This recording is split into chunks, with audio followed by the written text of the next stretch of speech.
Mondays are new. Oh, Yorkshire geek got stories for you. Favorite tricks beyond town's grass.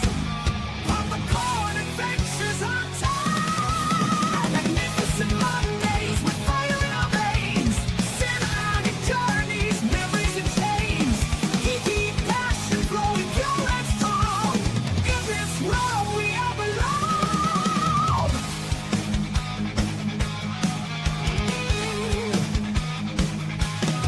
Movies of war and stories that fight. From battles in space to tears in the eye. Epic tales, join those blasts. Trumpet out, join the quest. Magnificent Mondays with fire in our veins. Cinematic journeys, memories and chains. Geeky passion flowing pure and strong. In this world we all belong. Movies of war and stories that fly.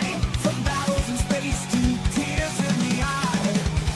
Epic tales, join those best. Drop the couch, join the quest. Magnificent Mondays with fire in our veins. Cinematic journeys, memories and chains. Geeky passion flowing pure and strong. In this world we all belong.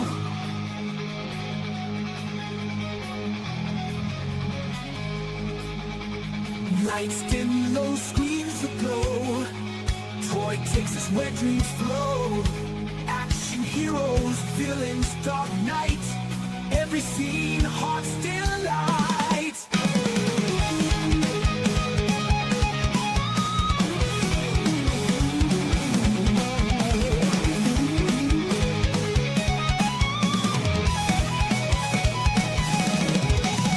Geek myths, giants rise and fall.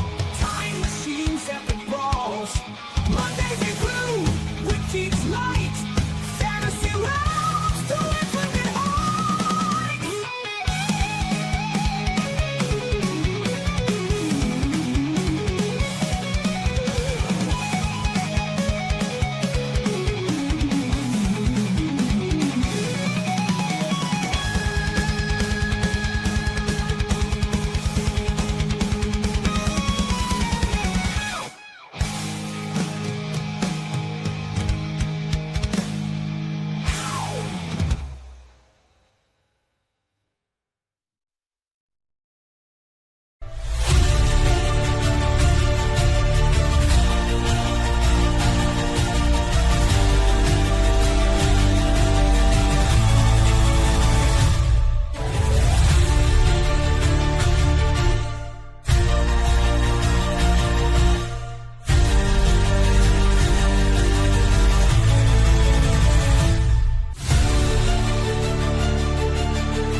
Hey up, it's Steve from the Old Yorkshire Geek, and welcome to episode 96 of Magnificent Mondays. And this week, today is the 25th anniversary of the release of the original X-Men film. So I thought we'd do that this week. Watch the Blu-ray today. It's bloody rubbish. Special features on the Blu-ray are garbage. So I know bugger all about this film. I'm in a bit of a mood today, by the way.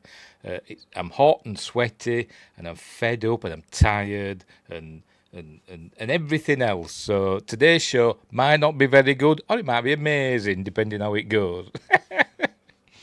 But anyway, so yes, we're doing X-Men from 2000. But before we start, don't forget to like and subscribe, share the videos, drop a comment, hit the notification bell if you're subscribed already. Right, we should be live on YouTube. Let me check. Yes, we're live on YouTube. We're live on Rumble. Yeah, and we're live on Twitch. Don't know why I keep doing Twitch. Right, anywho, explore the description for links for stuff like merch, which I'm not wearing because I couldn't be bothered. My books, which are down there. I can't be bothered getting them out. I'm in a mood. And other stuff. Just look in the description and just click the links that's in there. Right. Become a member, then you get early access and exclusive videos and stuff like that. Blah, blah, blah. Right. X-Men from 2000, directed by Bryan Singer. Screenplay by David Hayter. What David Hayter that did the voice of... I forgot to put his name now. Solid Snake in Metal Gear Solid. I'm sure he won't. Anyway. Obviously based on the comics, the Marvel comics by Stan Lee and Jack Kirby. Stars Patrick Stewart, Hugh Jackman, Sir Ian McKellen. Sorry, Sir Patrick Stewart, Sir Hugh Jackman. He probably is. I know he's Australian, but Australians can get knighted, can't they? Sir Ian McKellen, Dame Halle Berry, the Baroness Famke Janssen, Sir James Marsden. They're all getting knighthoods and other stuff. Lord Bruce Davison. Oh, met at a convention once. They were quite nice. My son got his autograph. Lady Rebecca Romaine. Dark Lord Ray Park. And Anna Paquin. And a bunch of other people. Who did the music for it? Michael Kamen did the music for it. And it's, it's there, I suppose. It's one of those films where the music you don't really notice it. It's one of those. And I always think you should notice a film's music. But anyway, had a budget of $75 million, box office about 300, so it did all right. Enough to warrant various sequels. Yes, and Emperor Tyler Mane. I forgot about him as well, didn't I? Anyway, so there we go. I said there's other people in it as well. Right, so we'll get on with it, shall we? We'll get on with it. We're not going to watch the film because YouTube will go mental. We're going to watch it in a series of stills. I can't say, and hopefully I'll tell you things I've learned about it because on the Blu-ray, well, the one I've got anyway, the special features are poo. And Questy's here saying, "Hi, Steve," and at Wingrace. He's atting at Wingrace. At. Anyway, so hello, Melvin. And Wingrace is here as well. Right, so I shall pop myself down in the corner and we'll get on with this, shall we? StreamYard has moved things about and I don't know where anything is. There we go. What's happened? What's happening? Going on? My screen's going mental. Right, we're off.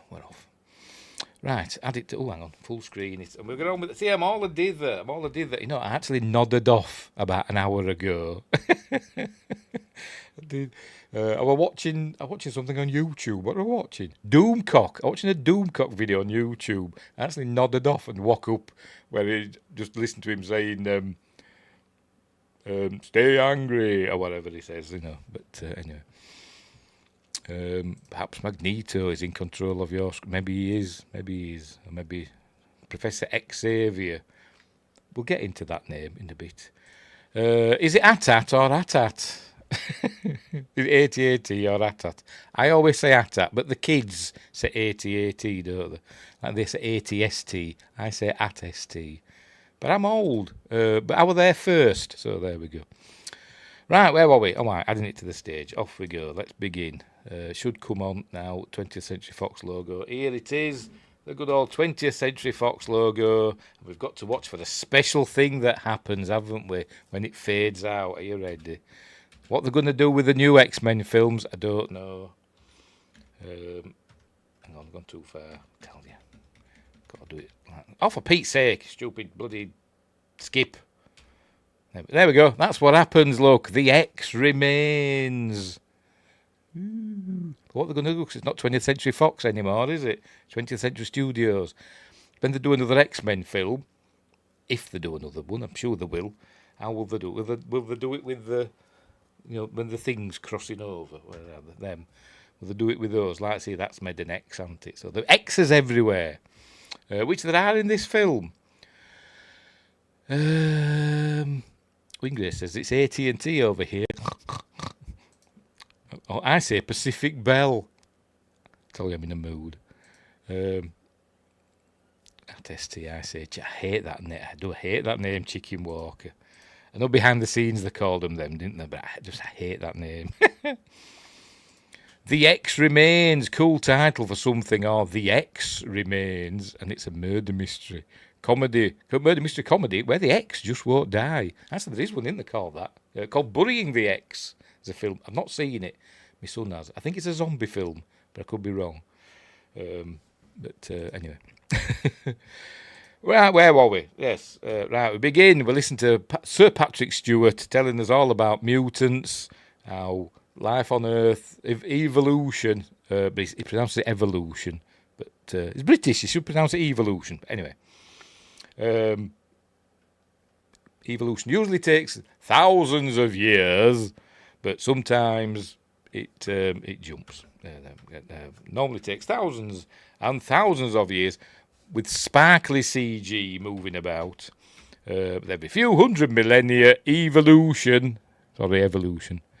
leaps forward. Isn't the next X-Men movie going to be under Marvel? That's true, yes. It'll just because they just come up with the Marvel logo, won't they now? Yeah. Oh, it's a bit poo, isn't it, to be honest? I want to see an X. I want to see an X. I want it to be 20th Century Studios. But yes, you're probably right. Quest. Wingray says, for too long, humans have hated mutants, but today I say the line must be drawn here, this far, no farther. I'm getting cross, aren't I? Anyway, right, we're off with what would become popular in superhero films, Spider-Man, etc. You get a CG title screen. There we go, and then we see the intro. The entrance to Cerebro. But if, like me, you know bugger all about the X-Men back in the day, I was thinking, well, what's this? What we're looking at here? I don't know what it is. They had it on the DVDs and everything, didn't they? On the menus and stuff. But anyway, right, so we begin Poland, 1944. So it's a bit grim. It's not made for laughs, was it? Stevie's getting X-mad, yes. Told you I'm in a mood, I'm tired, I'm grumpy as well, I'm too warm. I've got my little air conditioner going here, and Princess is looking at me like a mental, aren't you? Got a new record player, you know, them cheapo, all-in-one that plays your vinyl records and your CDs, it's got a radio on and a slot for your cassettes and all that, and plays USB and all. Got a new one of them, because my old one packed in, the button just stopped working on it, so I thought, sod it, I'll get a new one. So she's claimed that, she's sat on it. Yeah. He's not even looking at me now. Anyway, right, Poland, 1944. This was filmed, actually, the film was filmed in Canada, apparently, which I didn't know until today. According to the filming locations on IMDb, it's all in Canada. It's not going to be now. No, well, some of them aren't. Mostly in Canada. Apart from, there's some reshoots in Malibu and a bit in New York, because some of it's set in New York, so they've got some establishing shots. But the rest of it, filmed in Canada, and this concentration camp is a distillery or something. What does it say? It says somewhere. Distillery District, Toronto, Ontario, Canada. Polish concentration camp, 1944. That's where this is. Wingler says, I need a record player that connects to my PC so I can get those old Star Trek records onto my PC. Oh, my, yes, you got them from a shop, didn't you? A bit back. You could have mine, but it didn't work. But anyway. No more trying to play a CD on a turntable then, Steve. after a few pints. Anyway, right, so here we see some not very happy people, obviously Jewish people, and they say they've been led into the concentration camp. And what we're seeing here is the young, there he is in the middle, the young Eric Lenscher, who would go on to become Ian McKellen's Magneto, but he's as a kid. And he's going to get separated from his parents now. So obviously, they're taking the kids away from the parents, and obviously they're not happy. He's not happy about it, and he reaches out to them. Look, they're all laughing. Look, the evil Germans reaching out to him, and his powers have manifested. And he gets knocked out. A soldier whacks him with the butt of his rifle, knocks him out. They're all falling over. All the other soldiers that were holding on to him. So and then he gets taken and meets Kevin Bacon, doesn't he? In whatever, First Class? Is it First Class? I can't remember. In that film, he meets Kevin Bacon, doesn't he? And his mother gets shot in front of him. Spoilers for that film. But anyway, they look and they see the damage is done without even touching the fence. It all went boom, makes sound effects and stuff. Right, so there we go. And then we do a flash dissolve into Mississippi, Meridian, Mississippi, in the not too distant future. I remember at the time they were saying it's set 15 minutes in the future. So it's like an alternate timeline or whatever. Damn, I was literally typing a bacon joke. I bet it tastes delicious. I've been told not to eat red meat, by the way. I had a doctor's visit today. Doctor didn't visit me. I visited the doctor today. Been told, stop eating red meat. Got to go for another blood test. They even want me poo. So I've got one of them little kits with a little scoop in it. So that's going to be fun, isn't it? Anyway, Meridian, not too distant future. This is where we're going to meet Rogue, a.k.a. Marie. What's her other name? Has she got a full name? I don't know a full name. Where is she? Marie. I don't know. What's Marie's last name? Does anybody know? Because I don't. Quest knows, probably. Windgrace will know. Live stream opportunity. Oh dear. Shit stream opportunity. Anyway, she's here.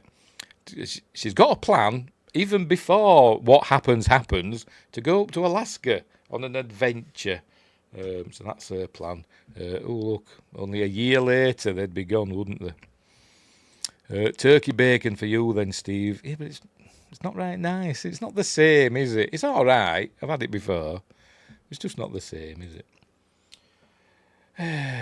Anyway, no more burgers or kebabs. I'm fed up. Just chicken, basically. That's it, innit? Chicken.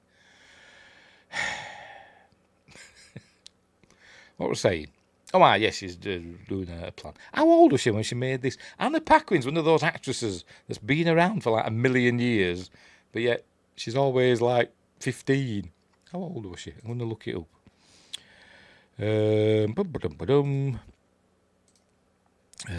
1982 she was born, so she was 18 when this came out, so 17 when they filmed it. So anyway, yeah. So she's a young one. She's only 42 now, for crying out loud. 42, the donkey's age. Windgrace says her real name has been kind of inconsistent and changed. But Anna Marie, and the last name has changed depending on which person, they claim is her real parent. All right. So we'll just call her Smith from now on. Anyway, right, where were we? Oh, sure, there's her boyfriend, don't know what his name is. And they've not kissed yet, but they're going to soon, and all the problems that causes. There are white YouTube videos of how to make banana peel bacon. Moving on. Anyway, there we go. So they're going to kiss now. Here we are. They're going to kiss because they're in her room. She's got very trusting parents. But anyway. And then the kiss. And then it all goes hideously wrong. Look. Oh, no. He's got veins on his face. She's sucking the life out of him. And then you hear a scream. I think that's supposed to, is that a mother? Probably, I don't know. Playing the piano. Den. Abstinence is the key, kids. Yes, it is, yes. No kissing before marriage. Banana peel, bacon, butter. I've had a banana and bananas, in a bacon butter before. Not that bad. Not as bad as you'd imagine. Abstinence. You know what? I didn't realise you'd misspelled it, to be honest. Abstinence. Yes, I didn't realise. Sorry. But anyway. I blame me glasses. Got new... Not new glasses. I've had them a couple of weeks. My new glasses. So I'm still getting used to them. That's my excuse. I'm like Jay, drunk 3PO. He's always got an excuse. For his shortcomings. Anyway, where were we? Right, they hear a scream. So they go running up. She's freaking out. He's got a weird nose, this kid, when it shows him. Oh, what's happening with his nostril? Got a very defined inner nostril there, hasn't he? I noticed that when I was watching it earlier on. Very reflective, his nostril. But anyway, he's apparently he's in a coma, and he's going to be in a coma for 3 weeks. Wingray says absinthe. We're not watching Dracula. I've never had absinthe. Never had it. Is it nice? Don't know. So anyway, there we go. And then apparently she runs away from home. But not immediately, because if he's in a coma for 3 weeks, she obviously thinks about it for 3 weeks and then runs away from home. Right, so, and then we cut to, there we go, to Washington, D.C. Is this the Capitol building? Is it? I don't know. Probably. Where they're having some sort of big meeting. And there's the lovely Famke Janssen as Jean Grey, Dr. Jean Grey. And they're having a big meeting about mutants, because mutants have started being a thing, obviously, in this universe. And there's Bruce Davison as Senator Kelly, who doesn't like mutants. Yes, she was the perfect mate in that episode of Star Trek of the same name. Yes, and also invented Trill spots, didn't she? Although she wasn't a Trill in it, but anyway. My target's been reached. I've done my steps for today, because I've been waving my arms about. Anyway, right, where were we? He doesn't like mutants. He wants a mutant registration thing. He wants to know where all the mutants are at any time, because they're just appearing, and they've all got different powers, and I don't know why. It's never really explained, is it? Why? It probably is in the comics, I don't know. I know it's the mutant X gene, but why? What makes a gene allow people to walk through walls or do all the weird and wacky stuff and that they can do? I don't know. But anyway, that's by the by. So he wants this mutant registration bill. She doesn't want it. Does Jean Grey? Obviously, because she's a mutant. They don't know that, I don't think. But she's all for freedom and all that stuff, and it's a slippery slope, isn't it, to all this stuff. But anyway, right. So there we go. So he's telling them all about what stops these mutants from turning on us, and the world is changing, etc. And then we cut to Sir Patrick Stewart, who looks very, very young in this, I must admit. Although we'd seen him for however long, 13 years before this, as Captain Picard. For some reason, he looks really young here. To me, anyway, when it turns around, when we see, for Pete's sake, when we see his face. Anyway, whatever. But somebody else is watching, because he senses something. And he goes off, and there we go. We see there's Eric Lencher, and they call him Eric. We've got to help these people. He said, oh no. And Eric's obviously, he's a mutant, because he's Magneto. He wants the mutants to rule the world and all that stuff. He's become a baddie. They were friends, but they're not anymore. Although they are, but not really. But whatever. I don't remember Jean helping people walk through walls. She probably could, though, with her telekinetic powers. Always creeping on those red-headed ladies. Me, am I? I don't know. Yeah. Are we going? Right. Anyway, there we go. Don't give up on them, Merrick. Two great British actors, both knights of the realm. Apparently, he were offered this job, Sir Ian McKellen. I don't think we're a sir at this point. We're Ian McKellen. Before he were offered the job of Gandalf on Lord of the Rings. And he wanted to do both jobs, but he didn't think he'd be able to do both because they were so close together. And Bryan Singer, wangled the schedule so he could finish his parts for this. So then he could hop off to New Zealand and become Gandalf forever. But anyway. Anywho. Right, so there we go. So he's off. And stay out of my way, he says, or I'll beat you up, Charles. Meanwhile, Rogue, she now calls herself Rogue. Why does she just give herself that name? Did she have a dictionary and just went, the Rogue? Good job it wasn't like, penile or something, isn't it? But anyway, she calls herself Rogue now. And she's hitchhiked all the way up to Laughlin City. Don't know where that's supposed to be. Is it in Canada? Is it in Alaska? I don't know. Doesn't tell us. But she's gone to Laughlin City, which is somewhere up north somewhere. There we go. This is where we're going to meet Wolverine. They're in some sort of big bar there. They do cage fights. And we're going to see that they know who wants to fight the Wolverines. I'll fight him, this big burly chap. So don't kick it, don't hit him in the balls, because he'll take it personally. And this fella beats up Hugh Jackman's Wolverine. I don't know. Ian, there's no George Harrison. Did George Harrison play Gandalf? I don't know. Did he in the animated one? I don't know. But anyway. I like Rouge. It's a good croc movie. I know you mean Rogue. I've not seen that one.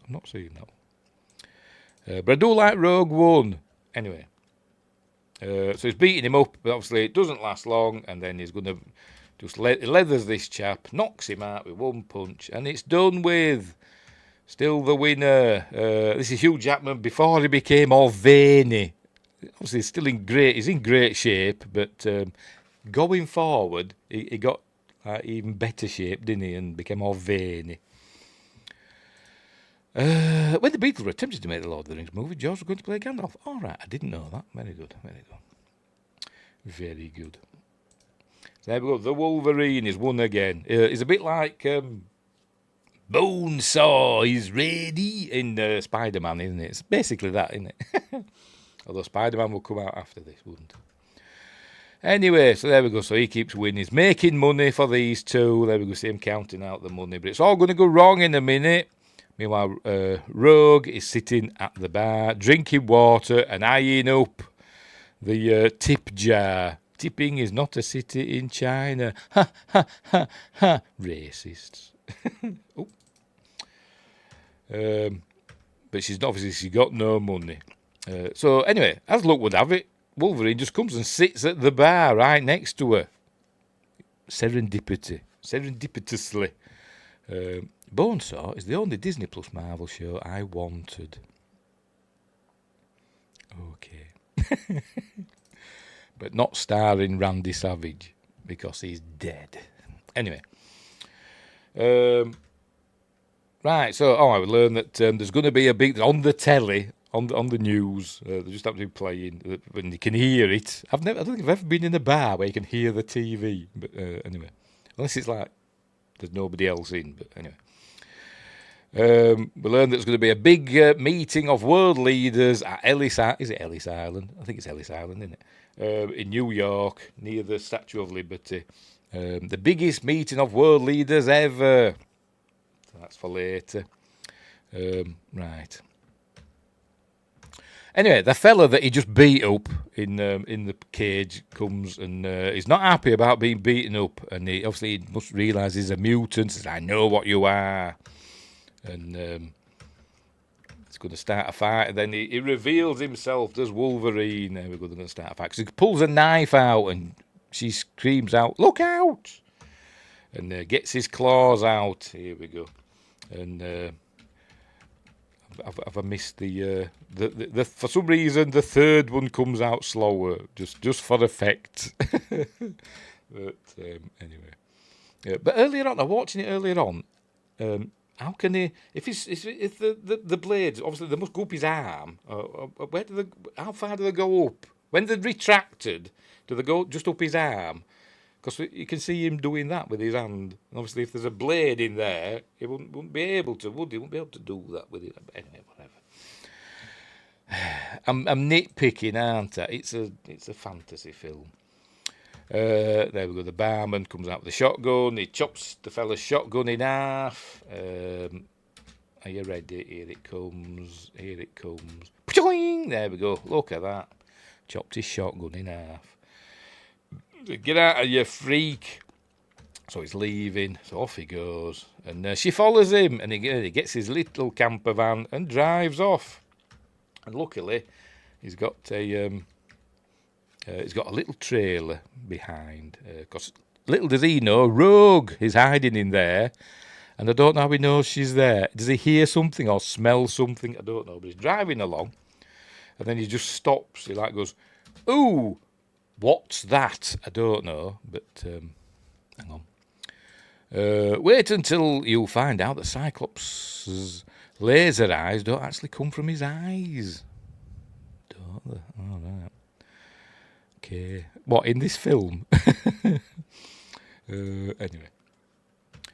Right, so he stops and he goes and checks the thing and he finds Rogue's there. I needed a ride, and he leaves her. He says, she says, I saved your life. And no, you didn't. But he stops and he gives her a lift. And she says, I'm Rogue. And there we see he's got his dog tags, which apparently are Canadian Army dog tags, according to IMDb.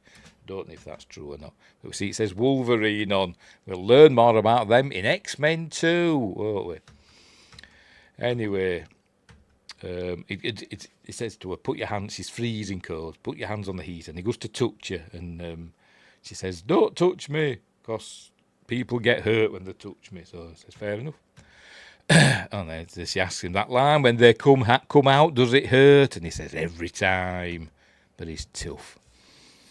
The comics, says Wingrace, retconned it to say he has dimensional portals located in his eyeballs that access a dimension of pure energy that he can focus out of them. Very good. So that what the X gene does, turns his eyeballs into dimensional portals. He's got laser eyes, just leave it at that. Anyway. So this dimension is accessing of pure energy, is draining that basically, isn't it? And the poor people that live in there thinking, where's all our power going? Anyway. Right, so there we go. All right, they're talking away, and suddenly there's a tree in the middle of the road. There we go, and she hits it, and she's saying, you should wear the seatbelt. And then he goes flying out the windscreen. Hang on, where is he? There he is, flying out the windscreen and comes to a juddering halt in the snow. And then the back of the truck catches fire from this tank. Why is it catching fire? I don't know, but anyway, it is. Did he lose his cigar? I don't know. But anyway, he gets up, and this is where we see his healing abilities in a minute when he's walking towards her. There we see she's trapped now. She can't get out. There we go. We see his healing. Look, he's healing because it's magic. That's his. That is his mutation, not his blades. Although he had bone claws, didn't he, in X-Men Origins Wolverine? Did he in the comics? I don't know. But anyway, but no, his mutation is his quick healing. But anyway. Then he senses something, and it turns out it's his brother, but we don't call him his brother in this. But anyway, it's Sabertooth, played by Tyler Mane. So they have a fight. There we go. And he's knocked out. And Sabertooth, who works for Magneto, by the way, is going to get Marie. But then all the weather goes even more weathery, and we see that two people are standing there. There we go. There's Storm and Cyclops with his dimensional portal eyeballs, and her with the white eyeballs. Halle Berry, James Marsden. He flies through the windscreen, but his cigar flies into the back. Great use of physics. You better ask Professor Xavier, because he teaches it, doesn't he, at that school in a bit. Anyway, she's throwing snow at him, and he doesn't like it, and he roars. And then Cyclops zaps him with his I'm just going to call them laser eyes. Anyway, they get her out just in time, and the truck explodes. There we go, off it goes. And then we fade to black. And then we fade in on Ray Park, Darth Maul himself as Toad, obviously being directed to blink really slowly for the big eyes, because they've got to make him look like he's a toad. Anyway, whatever. And there's Tyler Bane coming back. We learn that he's supposed to bring the mutant back with him. Yes, the movie where she still attempted an accent, says Wynne Grace. Yes, she did in this one, and then kind of didn't bother for the rest of them, did she? But anyway. And I think she looks really nice in this one, with the longer hair, because she cut her hair, didn't she, for all the others? She had shorter hair. But I like her with the long hair. But anywho, right, so it enters Magneto's office, and you see he's got his executive toy there, the ball's giving it that look. But with no strings. So obviously this is some mental or whatever exercise. Oh, you can't see it for me, hang on. I forgot what button it is. StreamYard has changed everything. There's no labels on stuff now. I think it's that one. Can you hear me? Can you hear me now? There we go. There's his... oh, for Pete's sake. Anyway, there's his balls. Oh, it doesn't last long, does it? Anyway, put it back on. There I am. I'm back. I'm back. Can you hear me? By the way, I better check the microphone. I better check everything, because you do that and everything goes off. Yes, I'm still on. Right. Where were we? By the way, I'm guessing those balls are kind of like it's Magneto occupying his mind or keeping himself sharp, controlling those almost subconsciously, I imagine, without thinking about it. So he was supposed to get the mutant. It were obviously, he were going for Marie, wasn't he? That's who we were going for before he were interrupted. But we're not supposed to know that yet. We're supposed to think he's going for Wolverine, but he just knocked out Wolverine and then headed for Marie, didn't he? But anyway, but we're supposed to think the mutant they speak of is Wolverine, but it's not. And he says, they knew I was there, Charles. So they're going to go and sort it out. Basically, if you want something doing, do it yourself. He stole Wolverine's dog tag. So that's there. Anyway, where is the mutant now? Right. So anyway, so they're going to go and do naughty stuff. Meanwhile, we're now at Professor Xavier's school for gifted people or whatever, youngsters. I don't know what to call it. We'll see a sign in a bit. Jean Grey's looking after Wolverine. She's checking him out, but she's going to draw some blood, but he doesn't like that. So it's obviously like my son. He throttles her for a bit, and there we go, and then runs out into the rooms of X's. Lots of X's in this film. Anyway, so he's running back, and then he hears in these voices. Where's he going? And over here. The Predator's in there as well. See some uniforms. There we go. It sees him in all the uniforms. Don't think that one would fit you, Hugh. He grabs a top that just happens to fit him. Goes into an elevator, and up he goes, and then he ends up in the school proper. And he ends up in a room. He hides from some kids. Then he ends up in a room with Professor Xavier teaching. I don't know, is this a special class with just these 5 kids in? That's Kitty Pryde, who goes on to be played by Ellen Page. Not that fella. Oh, hello, Justin. Oh, crack, hang on, there we go. Justin, that's the $3 super sticker. What is the super sticker? Let's have a look. Is it a cat or a fox? I'm not sure. But saying, how's it going? Thank you very much. It's going cool, although I'm in a bit of a mood. But anyway. X marks the spot over there. Yes, lots of X's. Anyway, so teaching them physics, weak and strong anthropic principles. Is there such a thing as a weak and strong anthropic principle? I thought anthropic principle were the principle of even observing something, affects it. That's the anthropic principle, isn't it? I'm sure it is. The observer effect, basically. Is there a weak and strong version of that? I have no idea. But anyway. Right, so. Off they go. And we see Kitty. There we go. She says, bye, Kitty. And we see that she walks through a wall. Look. Hang on. Whoa. Wow. And wow. He's like, wow. Anyway. Justin says, sorry you're in a mood. It's not your fault, Justin. It's just life. Anyway. Right, so, that's where I am. Westchester, New York. And he introduces himself. And he says, I am Professor Charles Xavier. And I've always been confused with that. Because I've never heard it pronounced that way anywhere else. Is it just in this story? Because, the name Xavier is pronounced either Xavier or Xavier, isn't it? That's the usual way to pronounce it. I've never heard it pronounced Xavier except in this. So is that the only bit? I don't know, but anyway. They was asking if Rogue's okay. She's fine, and here comes Storm and Cyclops, and he says, Aurora Monroe, also called Storm, and Scott, whatever it's called, Scott Summers, is it? That doesn't sound right, but whatever. Also called Cyclops, and so they're all saying, they've all got these weird, superhero names, and,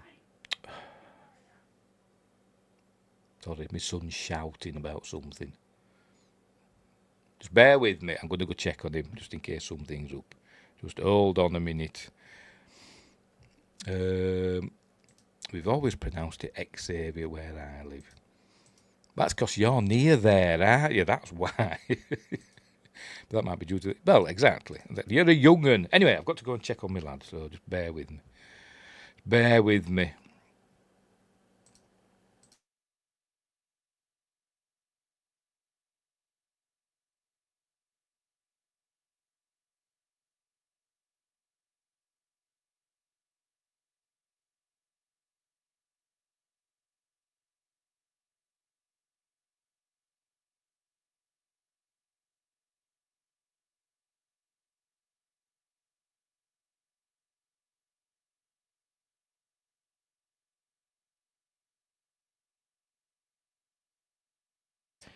Hey, unbelievable. X is my middle initial. Cool. Melvin Xylophone. Where were we? There's a fly. There's a fly in his bedroom. There's a fly flying around getting on his nerves. That's what he would have shouting at. Anyway, where were we? Superhero names. Yes, they're all calling them the superhero names. Storm and Cyclops, and Jean Grey comes in, but she doesn't have a superhero name for some reason. Don't know why. Talks about Sabertooth, and he says, "What? Are you kidding me?" But they don't say to him, Wolverine. They don't broach that subject. But anyway, it does it mocks his disability. Says, "What do they call you? Wheels." Anyway, there we go. Why doesn't Jean Grey have a superhero name? I'd demand one if I were her. I don't want to be just called Jean Grey. I want a superhero name. Wingrace is now going to tell me that she's got one. And she's called Mindo or something. I don't know. I know she's the Dark Phoenix. I know that one. But she ain't that yet, is she? But that's later, isn't it? Anyway, where were we? They were telling them all about Magneto, there's a war coming, and all that stuff. There were war is brewing between mutants and the rest of humanity, blah, blah, blah. And they ask him to, that's where he's mocking his disability. And he says, just stay here for 48 hours until we see, I knew she was originally Marvel Girl. See, I knew he'd know. Oh dear. Bit lame though, that, innit?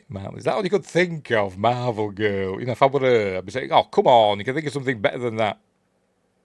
Professor X. Anyway, ask him, give us 48 hours till we get to the bottom of this, find out why Magneto's interested in you. He says, but obviously we know he's interested in Marie, but for some reason they think he's interested in Wolverine, possibly for his healing abilities. But anyway, so we have a quick look round the school. There we go. Some of the kids showing off their powers. Look, a kid with the ability, the mutant ability to draw. So does that mean I'm a mutant? No, because I haven't got the ability to draw. But this kid can run across.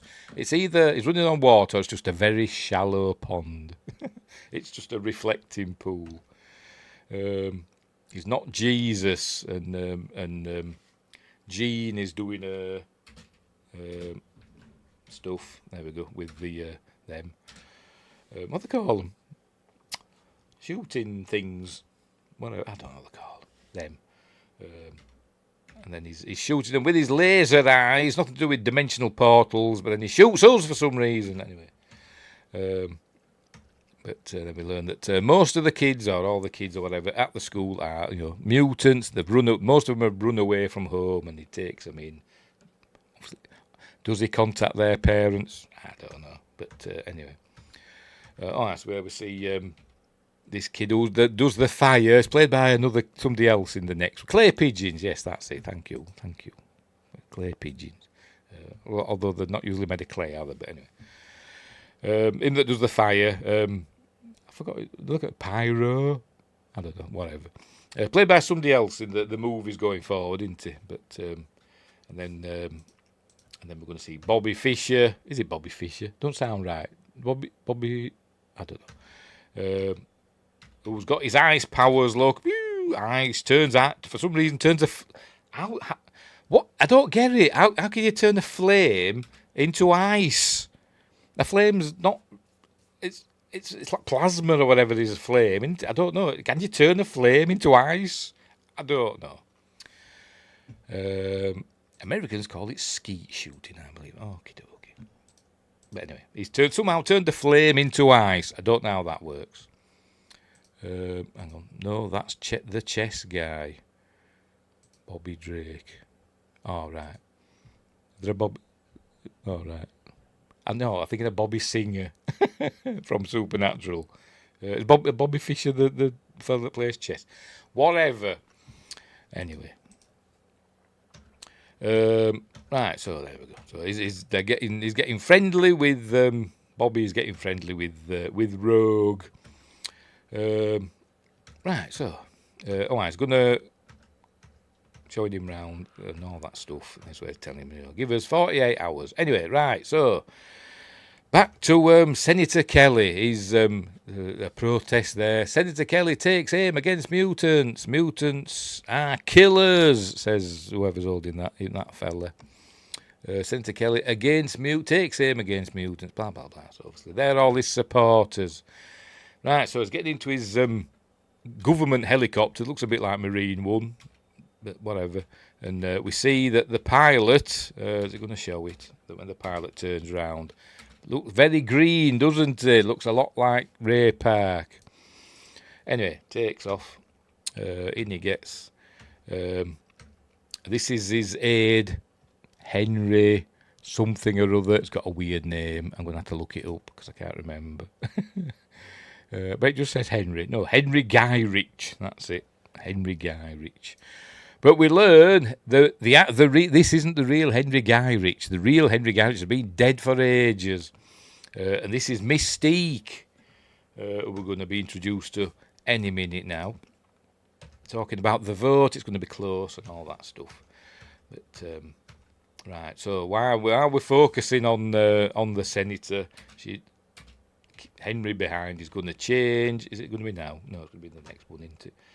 It's going to change into Mystique. There we go. Played by the lovely Rebecca Romaine, who apparently threw up blue vomit because of all the chemicals and stuff that were plastered all over her, apparently. Anyway, she beats him up with her feet. Okay. Why does she beat? Why does she? I mean, she's like Odo, isn't she? Why does she turn the hand into a big hammer or something and beat him up? But no, she beats him up with her feet and all that stuff. And all I can think of as she's doing that, I'm thinking he's getting an eyeful into basically. But anyway, so she beats him, knocks him out. There's Toad having a smile with his. Are those teeth supposed to make him look like a toad? Toads don't have teeth, do they? I don't think they do. They might have hard bits in the mouth, but don't have teeth, do they? Anyway, whatever. Right, so back at the school, it's doing her tests again on Wolverine. And so we're going to get some info. She's doing an MRI or whatever, or some futuristic scan. And this is where we see that he's got adamantium running through his body. And then we see, look, where his blades go. So he wouldn't have been able to do that with his hand, would he? But anyway. And we also learned that his regenerative ability is uncharted. She has a dig at Professor Xavier there. He could very well be older than you, Professor, pointing him out. I said, what do you mean? I'm only like 60 or whatever. I don't know how old he was when he made this. How old was he when he made this? Patrick Stewart. Sir Patrick Stewart, yes, he was 60 when this came out. So he was 59 when he made this. Was Sir Pat. So I'm saying I'm only 60. He's not talking about. I was like a million years old. He was 34. My doctor today was saying to me, we've got to sort you out. You're only 58 and all that. I'm like, only 58. So we had a good laugh about that. Where were we? Oh, yes, Wolverine is really old. And we learned in X-Men Origins Wolverine that he is really old, and he was born in the early 1800s, wasn't he? Up in the Northern Territories of Canada. Anywho, Sabertooth's half-brother. Don't mention that in this. I think I sometimes think this is a different Sabertooth to the one that we saw in X-Men Origins Wolverine, played by Liev Schreiber, not Liev Schreiber, Liev Schreiber. The Gene Wolverine Scott love triangle. Patrick just had a birthday, 85, has it? Oh my God. Happy birthday, Sir Pat Stew. Don't you like the Gene Wolverine Scott love triangle? Dear. I'd be after Storm, to be honest. I don't care about Jean. I want Storm because she's Halle Berry, for crying out loud. Anyway, so there we go, looking at his adamantium skeleton. You didn't see his birthday party out your window. He don't live round here anymore. He lives in America land. He's an American citizen now, isn't he? Sir Pat Stew, sure he is. Anyway, now he's realised I'm not entirely sure it's him Magneto wants. Anyway, right, so Senator Kelly comes to and is on. Oh, we learned, by the way, going back a bit, that Magneto has an island. Hang on, where are we? There we go. Magneto has an island. Why are there no jets following this helicopter that suddenly veered off course? I don't know, but you think, hang on, Senator Kelly's helicopter's it's not going where it's supposed to go. It's going to this weird island that's there, that's owned by some fella from Poland. But anyway, whatever. You think it's a senator. They'd have jets out, wouldn't they? He's been hijacked. Maybe held hostage. But Justin says, no, he hates it. Oh, poor love triangle. Yikes, I wouldn't want my name on Magneto's list. No, me neither. Anyway, right, where were we? Back to Senator Kelly. I just wanted to point that out. Why didn't the authorities respond to the hijacking of Senator Kelly's helicopter? But anyway, I hate this bit. You might hate the love triangle, Justin, but I hate this bit. Right, we see. Hang on, here we go. We see a lovely a dove there on a branch going coo, or whatever doves do. I'm just going to play it because it does me head in.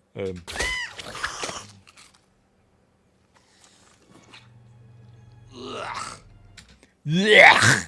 Would you actually do that in real life? Would you actually go, yeah? No. You just go like go. Yeah.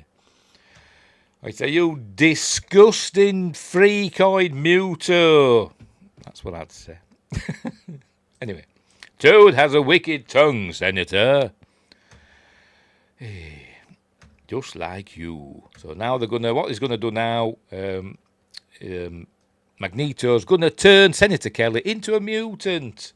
So he's got him strapped into a metal chair. Everything's metal in Magneto's place, by the way, so he can control it with his magnetic powers.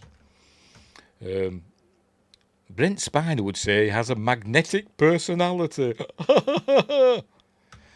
Anyway, so he gets in his machine, there is his contraption that he's invented. Don't know how he's invented it. Don't think it tells us, he just has. So up he goes.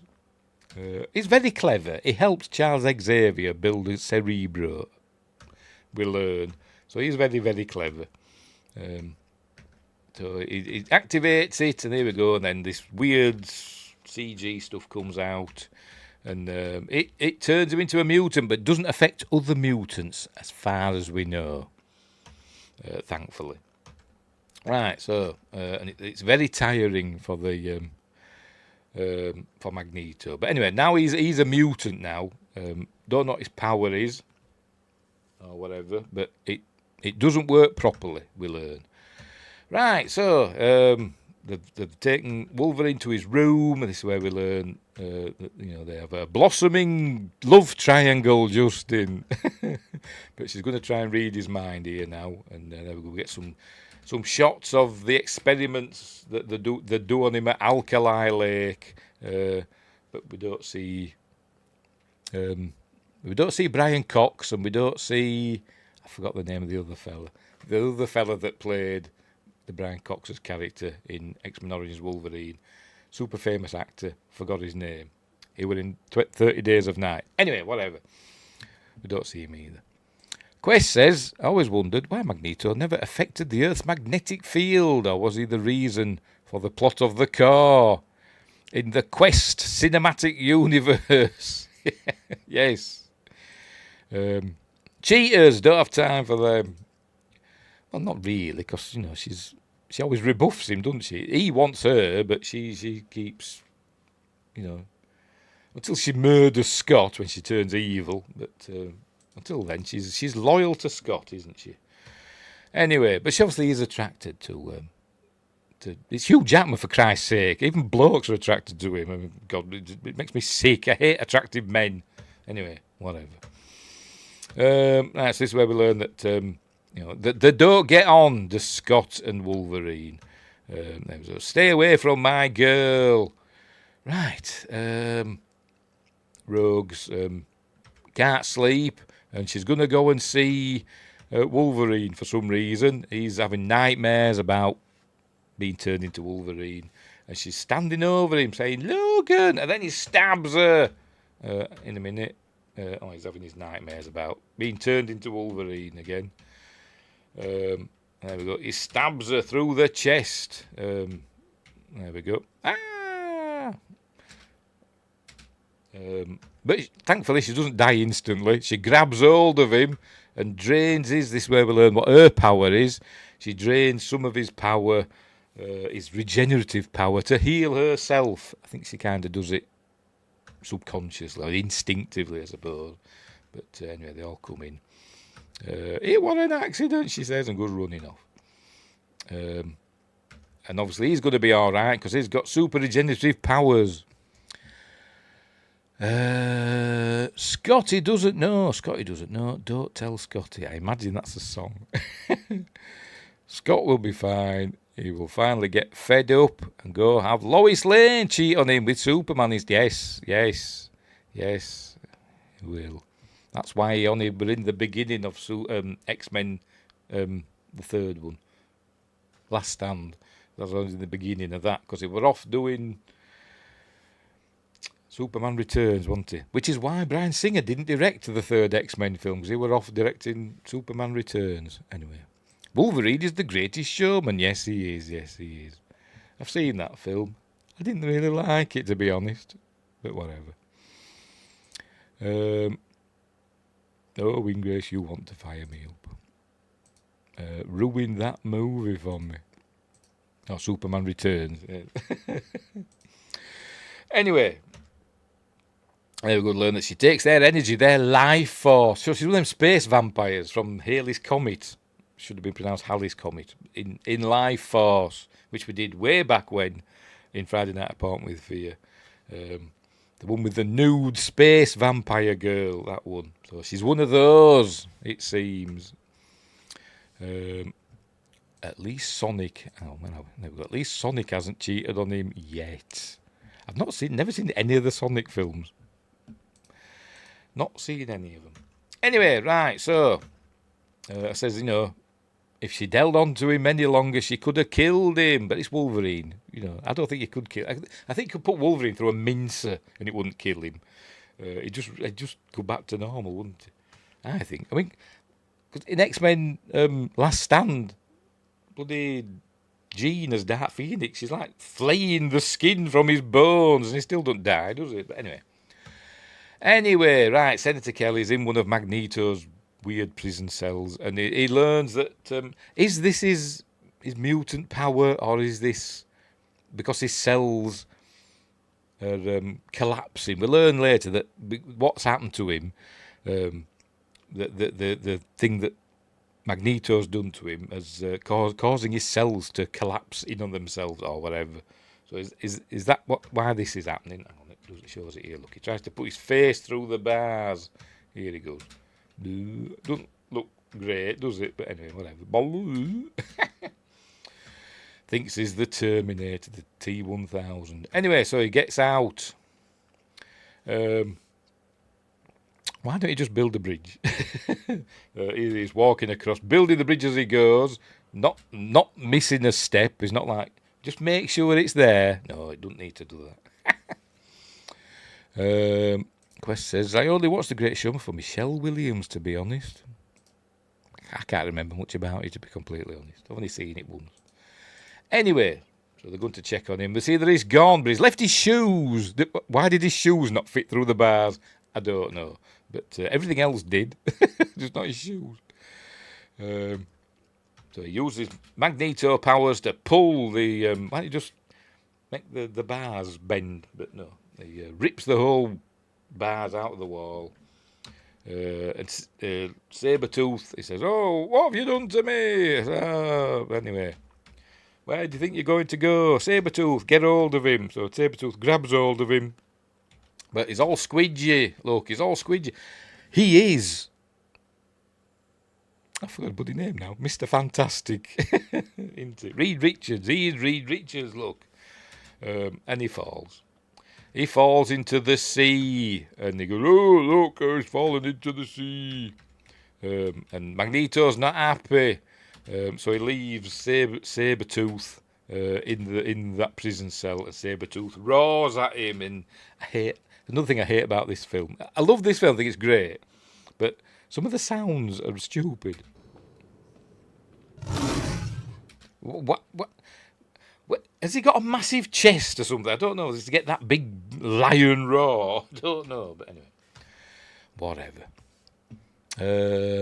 Winggrace says, I liked when he fought Batman using his duplication ability. Who did that? I don't know. She was the young Sil. Oh yes, I knew her. Yes, I knew that I'd seen that name recently because I can't remember. No, I think it was yes. Hack the Movies did a video recently about Species. Yes, I did remember Michelle Williams' name talking about her playing the young Sil. Yes, yes, I remember that now. It was one of the two good things in Dawson's Creek. I've never seen that, along with Katie Holmes. Katie Holmes obviously got married to Tom Cruise, didn't she? Well, that was Katie Holmes, wasn't it? Anyway, this kid's in his rubber dinghy, and we're going to see Senator Kelly come out the water like some weird creature. And let's go back again. Where is he? He was there a minute ago. Is he going to pop up now? Anyway, whatever. He comes out of the sea. We see some kid killing a jellyfish. But then Senator Kelly comes stumbling out of the sea. We see Shadow there. And there he is. See, he's got gills, look. So that must be his ability then. He's become like a human jellyfish or whatever. And see, he's got gills. But he's starting to turn human again. So there he is. Is that a mutant? Apparently so. Right, meanwhile, back at Westchester, Rogue is here feeling a bit bad about what happened with Wolverine. And then Bobby comes along and tells her, that what a terrible thing you did. Go. Professor Xavier's really angry and all the kids are freaking out. You should leave. Suddenly being, I thought he liked her, but now he's telling her she should leave. But we learn that that's not Bobby because he's going to have weird eyes in a minute. Is it now? No, not yet. As she goes. There we go. You got ready? Watch his eyes. In a minute. Or is it not going to do it yet? There we go. Watch it. Let's look. It's not Bobby. It's Mystique. One of the 4 good things then. Says Wingrace. I forgot what he said. What about The Greatest Showman, wasn't it? Anyway, whatever. They both have nice eyes. Do they? I've not noticed. Anywho, right. So they're doing some work or whatever, and then comes in. Where's Marie? She's gone. So he's going to find her using Cerebro. They said, "Oh, this is a big round room." There you go. So it says, "Get out! Get out! I've got. This is my alone space, my private space. Only I'm allowed in here. Bugger off." So off he goes. That's where we learn that Magneto helped him build it when they were friends back in the day.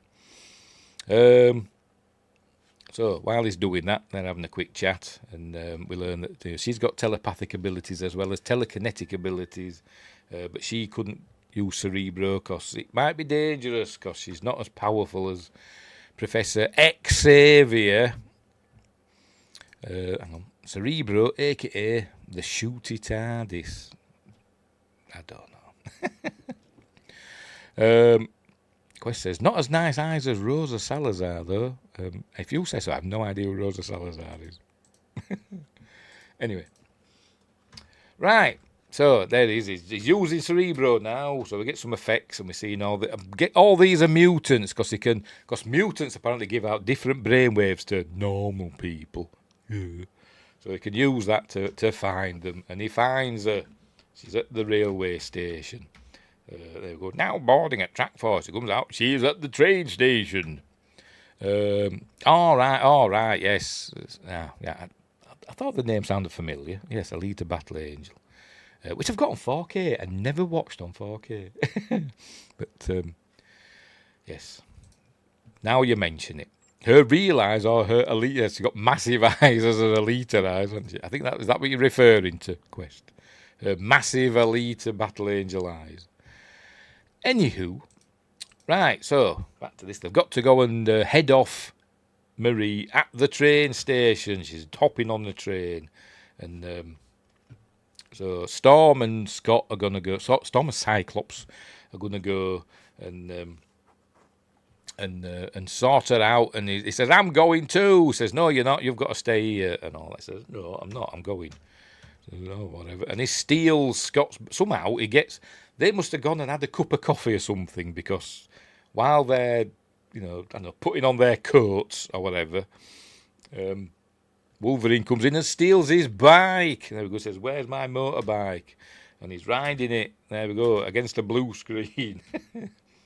And then he finds a button on it, and then it gets... this is another bit I don't like, where he just presses this button, this go faster stripe button, and then the bike goes really fast, and it goes all, Wizard of Speed and Time, and all that stuff. I bet there's a deleted scene. I don't know, I didn't check. I bet there is, where it goes past a sleeping policeman. No, literally, not a bump in the road. A policeman asleep in his car with his speed gun, like in the last Starfight, and the speed gun's like going at like 250 or something. But anyway, but they didn't. Not in this. She was also the captain from the Star Trek short Trek with Tribbles. Yes, she was. She hated that. Yeah. I hated that. Because she called that fella in it. Where we found out that Tribbles were invented by humans. And it were humans that made them... don't get me going. I'd like her to return in Strange New Worlds as Captain Lynn Lucero. The trouble with Edward, yes. She called him an idiot at the end, didn't she? I hated that. Anyway, right, so he's off. Wizard of Speed and Time.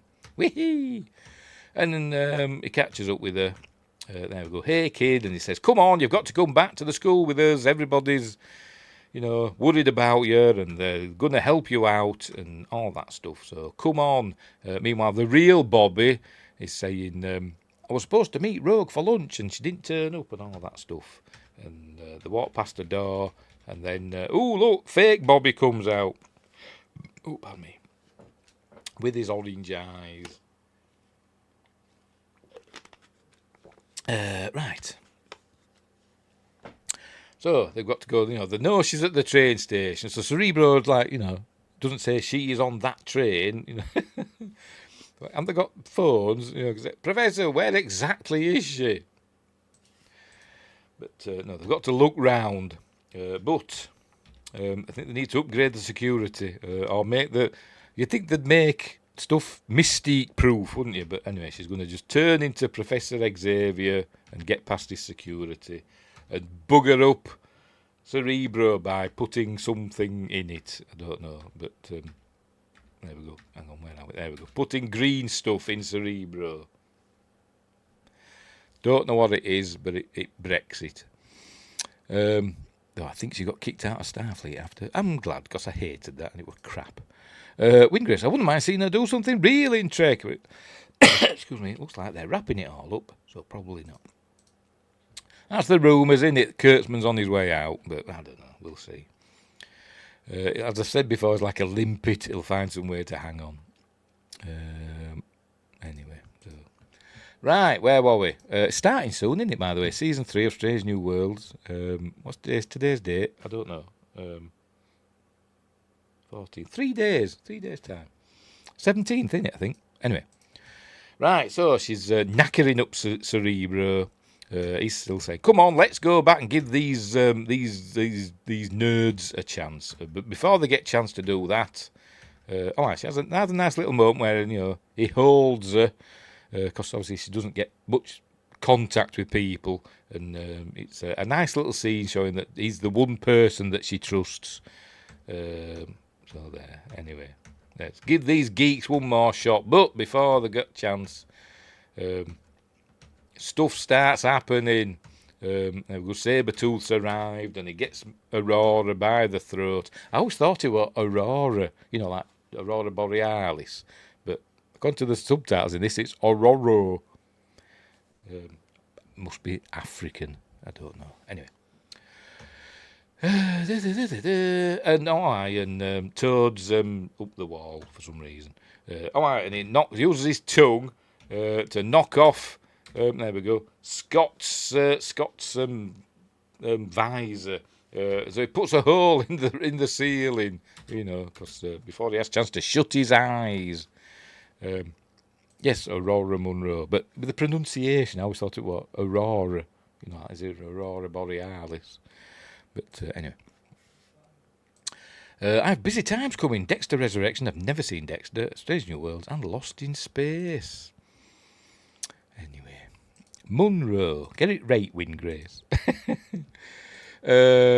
Anyway, so people are being killed by falling masonry, but it's fine. She's going to zap. They're going to use her powers to bring forth lightning, because she's like Yoda in Last Jedi. There we go. Use it. Come on, when you're at it. There we go. And he roars again and gets knocked backwards. Anyway, right. So the train sets off, and then whatever. But Magneto comes. There we go. Rips half the train off. Comes floating in. Does he have like metal things in his shoes so he can float about? I don't know. But he comes in and you must be Wolverine. And then he uses, because he's got metal in his... Is it any metal he can control then? Or it must be then. It must be all metals, mustn't it? So even like zinc. Zinc's classed as a metal, isn't it? Even though it's like white powdery stuff. But anyway. I mean, some metals are not magnetic, are they? Whatever. So he's got him, and he's basically hurting him, isn't he, by making the metals flex. Quest says I have to head off, set up before I live. Enjoy the rest of the stream. I'll see you all soon. Yes. So when we've done here, go over and see Quest and doing his live stream over on Quest channel. See you later, mate. Talman also played Michael Myers. Yes, he did, didn't he? But I can't remember which one. He was also a wrestler, wasn't he, at one point.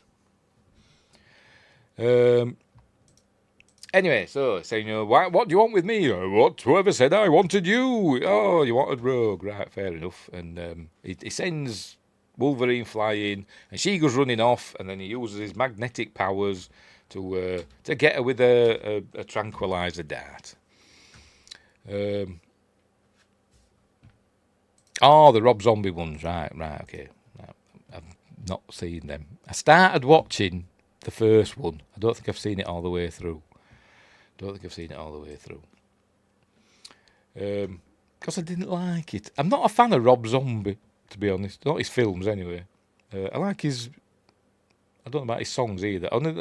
Only Rob Zombie song I know is the one that ended up being the entrance theme for Edge. I can't remember what that's called, but anyway. Right, so they all go out. There we go. They've got... as it shown, they've got Marie. I think Toad's carrying her. But all the police have arrived with my brother-in-law. It looks a lot like my brother-in-law, that fella. Arjez is there. Only picks up some cars. It looks just like my brother-in-law. There we go. Picks up some cars, a couple of police cars, like that, using his magnetic powers. And then drops them down, show that he could kill them at any moment and all that stuff. But they all get all their guns out. Guns! There we go. But he whips them out of their hands. Good job not using them ceramic guns that you see in these spy thrillers. They're just using regular metal guns. And he's controlling them all at once. So we know that he can do lots of stuff at once, can't we? Because we saw him with his balls, didn't we? But he can control the guns as well. All of them. Hope they've got snipers on the... You'd think they'd have snipers on the roof somewhere, when you're hidden away that he doesn't know about. But anyway. Quest says, don't forget to like and subscribe. Yes, do all that stuff. See you later, Quest, over on your channel. Go and subscribe to Quest channel, more importantly. Justin says, the first one was good, second is meh. I like Zombies films, they're gritty grindhouse films, I like his music also. So I'm not a fan of them. I think they're a bit too gritty for me. But anyway, I've tried watching them, I don't think I've ever got through a whole Rob Zombie film. There's just something, maybe it's just his directorial style that irks me, I don't know, but I lose interest. Anywho, right. while this is happening, Professor X takes control of Sabertooth and Toad, and Sabertooth grabs hold of Magneto, because he can't control Magneto's mind because of his helmet. And he's saying, what are you going to do? And he says, I'll kill all these policemen. And then he shoots one policeman in a minute. There we go. And he shoots this one policeman, but stops the bullet. It's spinning like, there we go, in his forehead there. It's probably really hot as well, isn't it? But you don't like the monsters. Not seeing it. Not the Rob Zombie one. Anyway. And he said, I don't think I can stop them all, Charles. I wish I were, what's it? I forgot his name now. Charlie Hopkinson. His impression of Ian McKellen's amazing, isn't it? Anyway. Obviously, they release him and they take, what's her face? Rogue. They take Rogue away in the senatorial helicopter, which they still can just fly around with the gear band and... that's not a joke about Ian McKellen. But anyway, all the guns drop to the ground. There we go. So, anyway, so they've got to work out what they're going to do. He says, why can't you just use Cerebro to find him? He says, his helmet was somehow designed to block my telepathy. I said, well, what about all the others that are with him? They don't mention that either. They're throwbacks to a bygone era, like Sam Peckinpah movies. Who says so?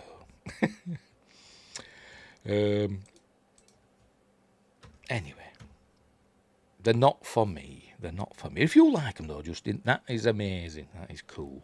But they're not for me. Not my cup of tea. Right, where were we?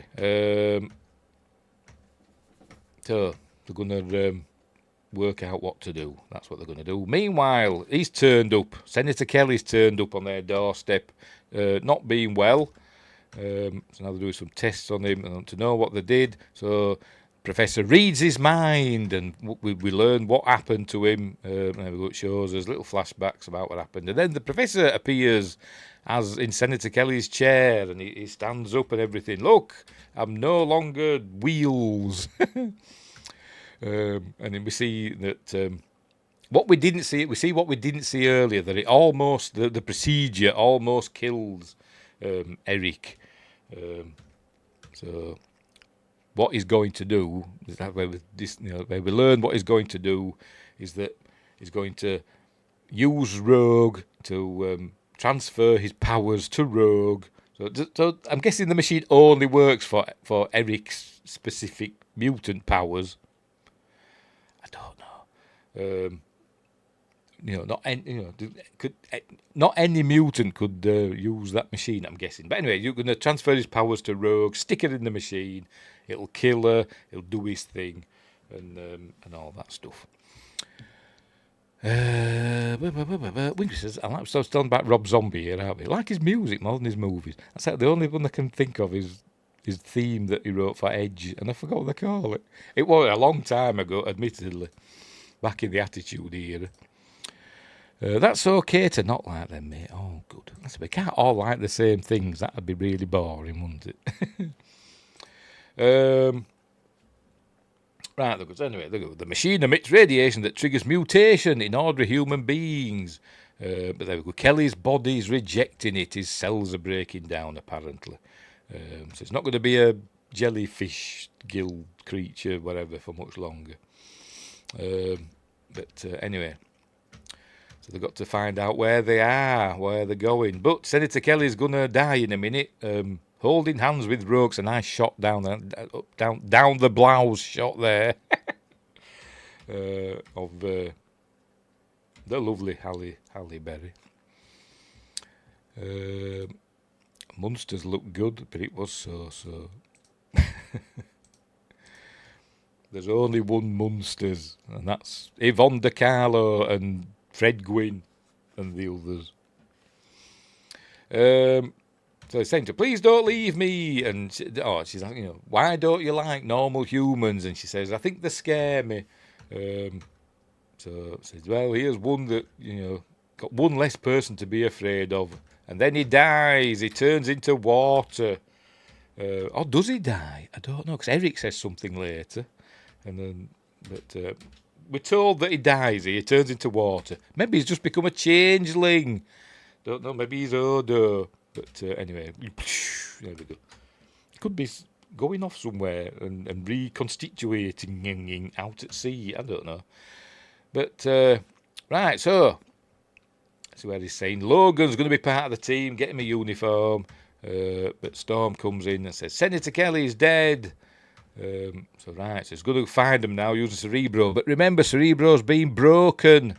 So he's going to do that, and now he collapses because remember Mystique broke Cerebro. And then he falls out of his chair and he's not well. So they've got him hooked up with his really hairy chest. You think that's fake? I don't know.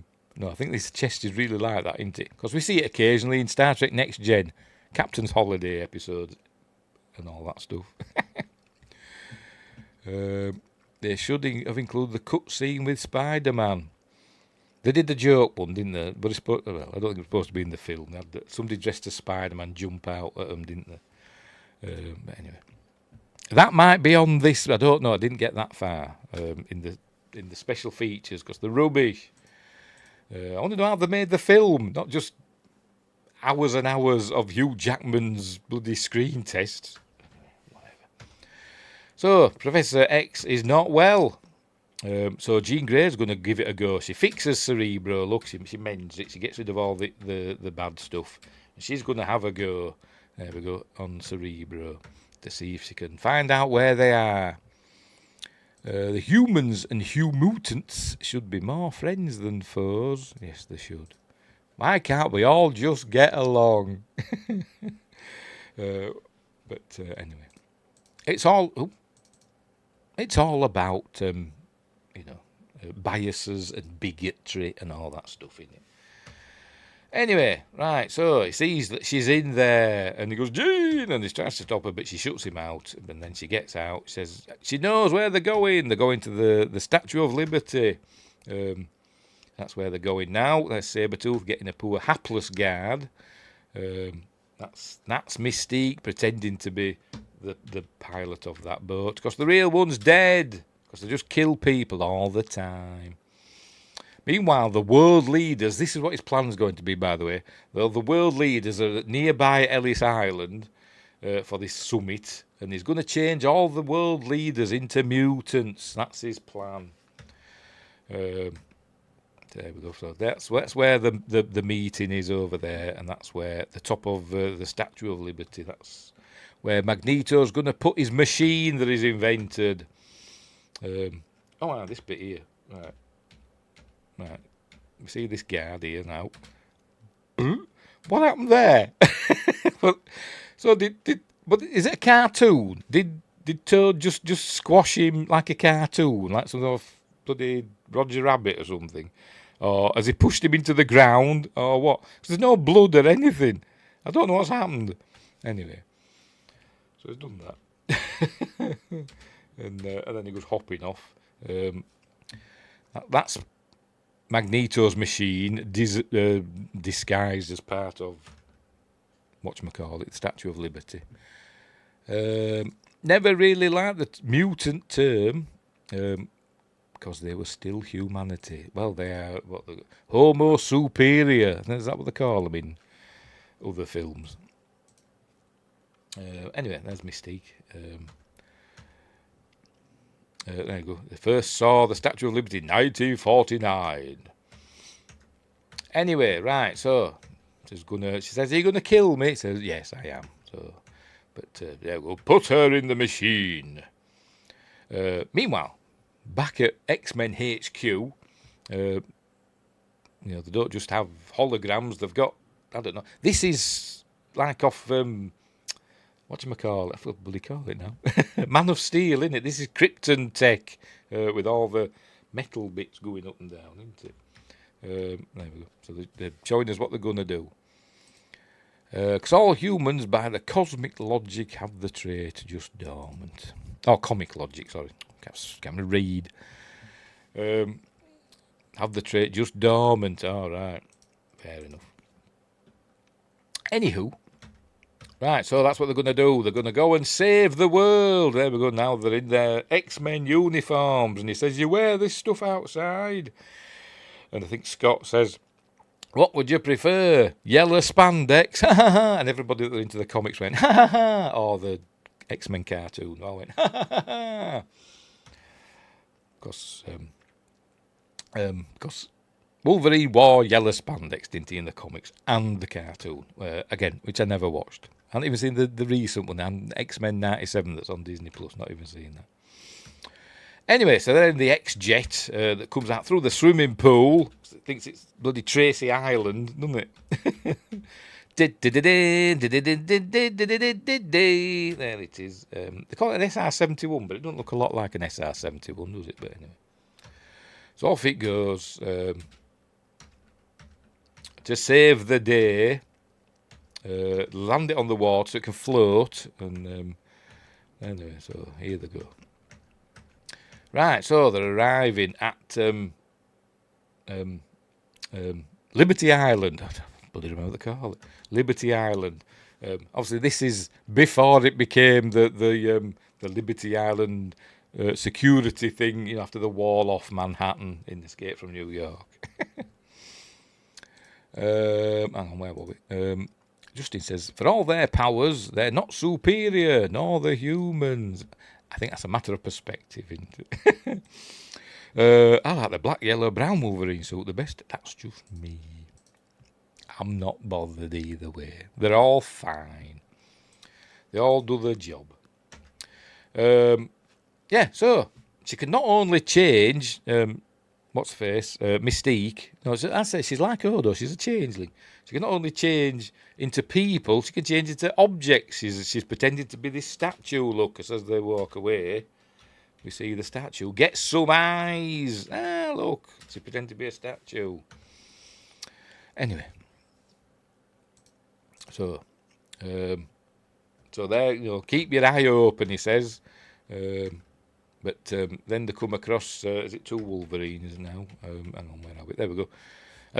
Wolverine disappears round this big face and then comes back. But it's not Wolverine. This is Mystique. There we go. And the real Wolverine arrives. So we have two Wolverines fighting each other. Two Hugh Jackmans, or Hugh Jackman and a stunt double. So they're fighting away. Toad's using his tongue, obviously. Oh, is it this bit? Hang on, is it? Yeah. It goes up to, I think this is Gene, isn't it? He does this weird dance, and I don't know why. Why does he do this? I don't know. I don't know why he does it. And then he just goes like that. Is it just an intimidator? I don't know, but it looks stupid anyway. It's like he said to Bryan, I've got this idea. They're making the film. What if I do this little dance and then go to scare her, and it don't work? Yeah, fine. Because Bryan probably wasn't there. He was probably in his trailer. But less said about that, the better. Right, so she's about to use her powers on him, but he hocks a loogie on her face. A massive one. Right on her face. And then he goes and gets a big stick and thinks he's Darth Maul for a minute, because it's Ray Park. He's got to do that, hasn't he? Justin says it can be perspective. Oh, we're still on about mutants. Okay, I'm not going to debate. Sorry, I'm a debating type. It's your show. It's fine. It's fine, Justin. You can say what you want. You've paid you paid for a super sticker, so you can say what you want, mate. Within reason. Anyway, right, I forgot what's happening now. All right, he's been Darth Maul for a minute, and then Scott's coming, blasting everything in sight. He finds Jean. He can't get the loogie off her because it's well stuck on, because they're sticky, aren't they? They get stuck on your fingers and you can't get rid of them, can you? Got to wipe them on your trousers and wait for them to dry and then flick them off.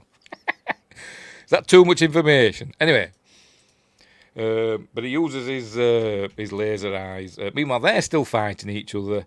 the two Wolverines, but then she turns back to normal. That's a nice shot. And so she's probably going to beat him up with her feet, like she did with Senator Kelly. Oh, I talk too much. I should get you on the show then, so I don't have to say anything. Right, so they're still fighting away. Let's make sure we're still going, by the way, because I hope I'm not getting a copyright thing. No, we're fine. We're fine. And we're still on Rumble, and we're still on Twitch. Best viewers on stream, boo. Always get one of them on Twitch. I didn't know Tarantino directed this. Yes, all this beating up with feet. As I said, Bryan Singer probably wasn't around very much in his trailer, doing his stuff. Allegedly. Or is it? I don't know. But anyway. There we go. She's got some chains on him and fighties. She's now the first officer of the Enterprise in Strange New Worlds. That's where he's going to use his laser, his dimensional portal eyes to zap off the big bogey on the face. Meanwhile, Toad's watching them. But here comes Aurora Munro in all her zappy, thinking she's Peter Pan. Why do they do that when obviously she's on the, whatever tethers, whatever you call them? She's in a harness, isn't she? Why do they always bend that leg like that? As though that doing Peter Pan. But here she comes anyway, up the elevator shaft, and she says something stupid that I don't understand. She sends him through the window, knocks him flying back with the wind, and there he goes flying out. But he hangs on with his tongue, because he's got a prehensile tongue, as we know. And then she says, there we go, do you know what happens to a toad when it's struck by lightning? It probably just explodes or evaporates or whatever. But anyway. Justin says, I just imagine if he did X-Men, he would have so much cussing and stuff. Yes, Tarantino would, wouldn't it? It'd be amazing. It won't. It'd be rubbish, wouldn't it? He knows his lane. Just get Tarantino. That's why I wouldn't like to see a Quentin Tarantino Star Trek film. He wanted to do one, didn't he? But I don't think he's the man for the job, is he? But anyway, she's saying, do you know what happens to a toad that's struck by lightning? And then the punchline is the same thing that happens to everything else. And then she zaps him. There we go. So is Toad dead now? I don't know. I don't know if Toad's dead. He's in the water. Is he dead? I don't know. I think he's swum away and now he's gone off to do something else. Anyway. It says, Logan, is that you? But it's not, I don't think. No, it didn't. Oh, no, because she's not. Yes, that is Logan, but she's not Storm. Yes, that's it. I remember now. She's Mystique, but Logan knows that he probably could smell her, probably couldn't he? Because she's naked, basically. She looks like Hathor there, doesn't she? Windgrace, it's Hathor. She's arrived. That's a Stargate reference, in case you didn't know. Anyway. So he's killed Mystique, look, with his blades. Right, so... right, here we go. He comes through now. Says, hey, it's me. He says, prove it. You're a dick. Okay, he says. So that's good enough for him. And then she says now, hey. Hang on, where are we? I've seen it somewhere. I thought she said something. Like, hey, it's me. I thought she did. Oh, maybe not. I thought she said, hey, it's me. Because I was giggling to myself as I was watching it earlier on. And I said, prove it, you're a dick. But anyway, whatever. Can't make Logan a Jaffa. I'd heal that pouch. Yes, well, yes, he would. He's a good director and writer. We're on still about Quentin, but never cared for Inglorious Bastards. It was all right. It was daft, wasn't it? It was daft. Once Upon a Time in Hollywood is excellent. Yes, it is really good. Is it? I think I've liked all of his films I've seen. To be honest, I think weirdly the one I've liked least of Quentin Tarantino's films is Reservoir Dogs. I wasn't a big fan of that. Although I didn't hate it, I wasn't a huge fan. But I've liked all his other stuff. I think I've seen them all because I haven't done that many, has he? But anyway. Right, so anyway, they're headed up inside Lady Liberty. There we see that part of the ceiling's been ripped out and he's putting his machine up there.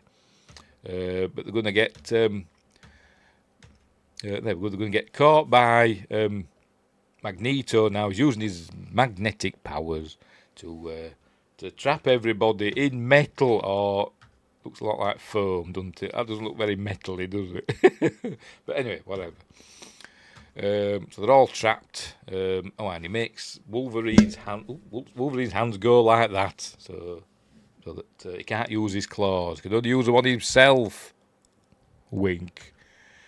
Anyway, Sabertooth takes Scott's visor. That's why he said you better close your eyes.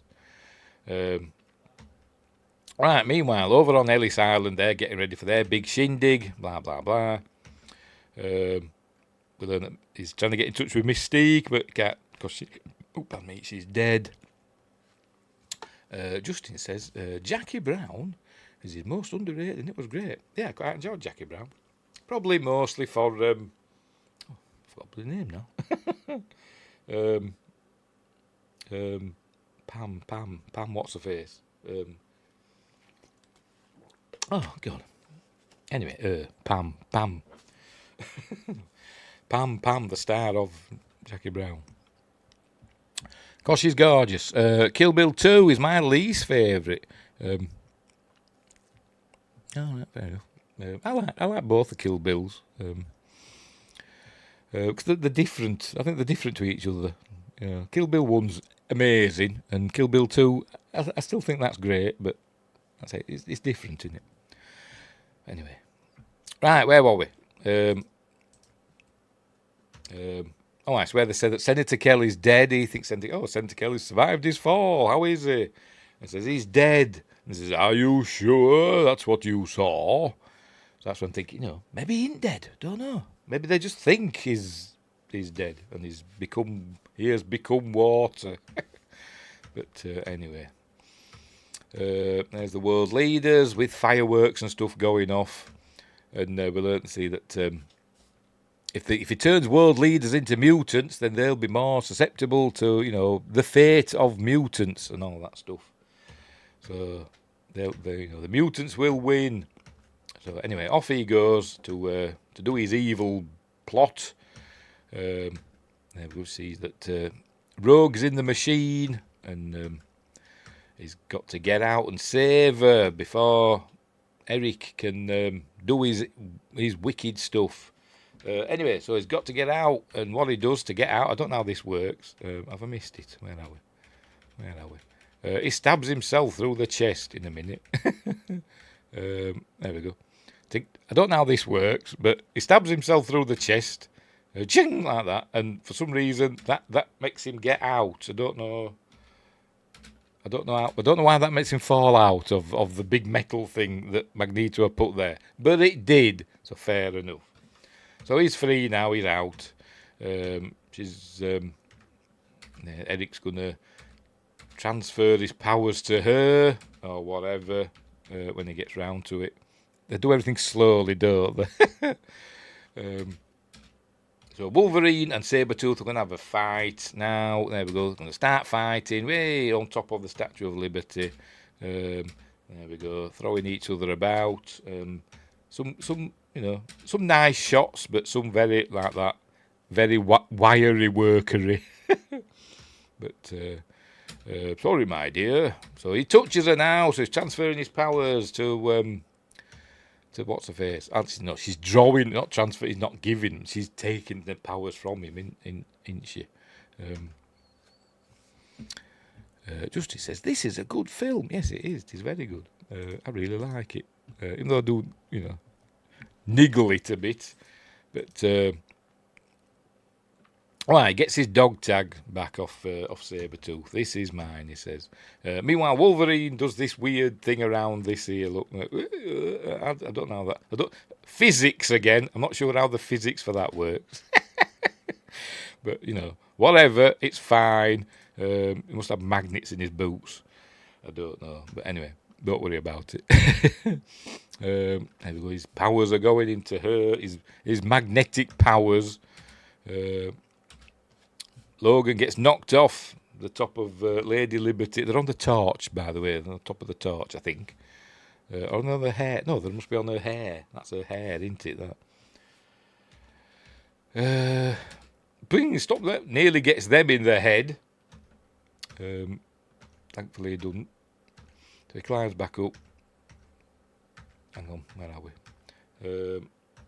Where's Sabertooth? There we go, Sabertooth there.